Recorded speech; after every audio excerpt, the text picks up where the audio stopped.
Assalamualaikum warahmatullahi wabarakatuh. Halo guys, balik lagi bersama Dilar Channel. Dimana kali ini Dilar akan menceritakan suatu kisah horor yang akan menemani malam-malam kalian dan para jomblo yang bersembunyi dalam kesunyian. Siapkan mental dan jadilah pendengar yang handal supaya makin merinding bulu kuduk kalian dan meresap sampai ke tulang. Waduh, udah kayak iklan KFC aja nih. Berang-berang makan coklat, berangkat.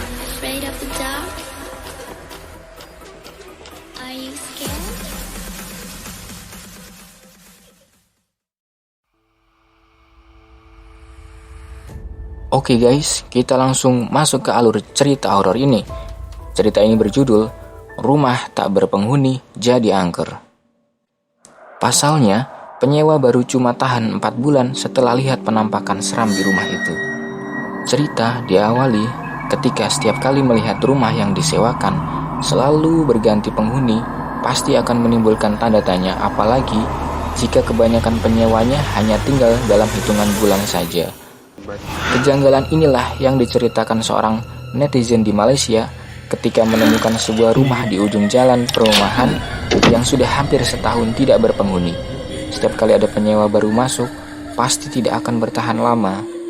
Jadi, menurut seorang warga perumahan bernama Zahrul Baruddin, paling lama rumah itu berpenghuni adalah selama sebulan sebelum penyewa memilih keluar mencari tempat tinggal lain. Disebabkan seringnya penyewa keluar masuk, muncul gosip di kalangan warga tentang misteri yang menyelimuti rumah itu. Padahal, jika dilihat dengan mata kasar, rumah itu sangat bagus dan terjaga dengan baik. Nah, jadi pada pagi itu masuk notifikasi di grup WhatsApp menandakan ada gosip terbaru. Kak Zalifah yang terkenal sebagai wartawan kompleks memberitahu rumah angker itu sudah ada mangsa baru. 3 bulan berlalu, penghuni baru rumah itu tidak menampakkan tanda-tanda akan melarikan diri, sehingga keberaniannya tinggal seorang diri menjadi perbincangan warga dan grup WA kompleks. Namun, tak disangka-sangka, penyewa baru bernama Syamsul itu tiba-tiba datang ke rumah Zahrul untuk minta bantuan ikut melihat-lihat keadaan rumahnya hari itu. Wajahnya kelihatan resah, dan tanpa diminta dia cerita panjang lebar mengenai masalah sebenarnya yang dihadapi selama 3 bulan menyewa di rumah itu. Ujar Zahrul. Menceritakan apa yang membuatnya resah, Syamsul mengaku dia menyewa rumah itu karena harganya yang lumayan murah. Apalagi rumah itu bagus dan dekat dengan tempat dia bekerja. Pada awalnya tidak ada kejadian aneh terjadi di rumah itu, tetapi Syamsul kerap mendengar bunyi seolah-olah ada sesuatu merangkak dan berlari-lari di genteng rumah. Saya kira itu mungkin bunyi tikus berlari. Jadi saya tidak berpikir macam-macam seperti ada sesuatu menyeramkan di rumah itu, kata Zahrul menirukan ucapan Syamsul. Hingga pada suatu hari, Syamsul singgah ke rumah untuk mengambil barang yang tertinggal sekitar pukul 1 malam. Tapi darahnya berdesir karena menyangka ada maling di dalam rumahnya. Saat melangkah masuk ke rumah, Syamsul dengan jelas mendengar bunyi tapak kaki orang. Tetapi ketika diperiksa, tidak ada siapapun di sana. Malah keadaan di dalam rumah juga seperti biasa. Syamsul merasa aneh bagaimana jendela dapurnya bisa terbuka lebar. Lebih aneh lagi, ada sehelai daun kering di dalam tempat cuci piring, padahal belakang rumah tak ada pohon, cerita Zahrul. Malam itu selepas selesai sholat dan makan malam, Syamsul menghubungi tunangannya. Panggilan itu sudah menjadi rutinitasnya, karena kalau tidak, tunangannya yang bernama Juliana akan mencarinya sampai ke lubang cacing.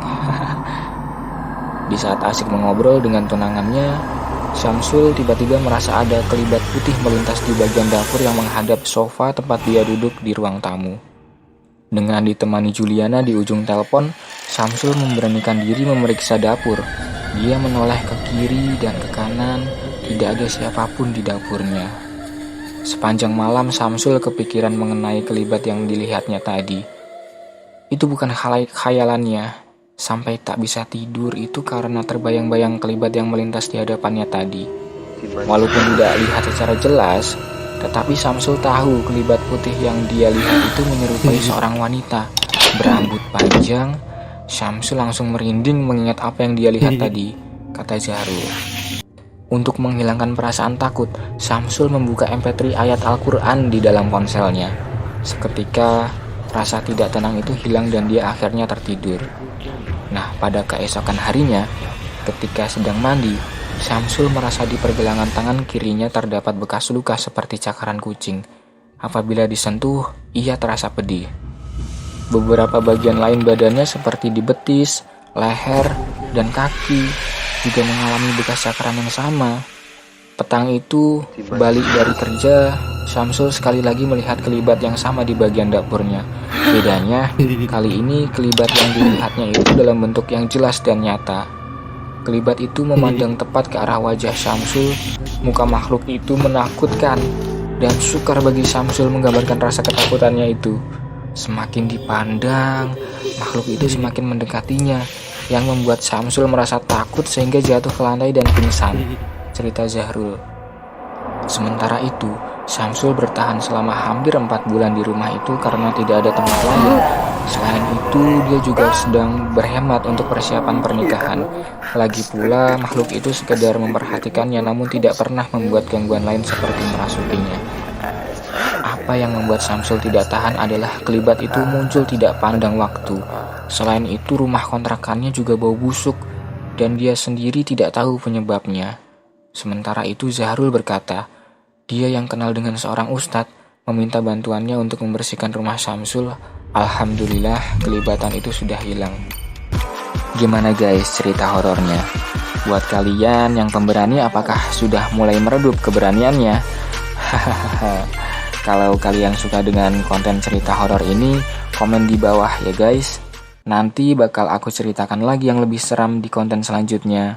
Dilar pamit undur diri dulu dan jangan lupa klik tombol subscribe, like, dan share ke teman-teman kalian.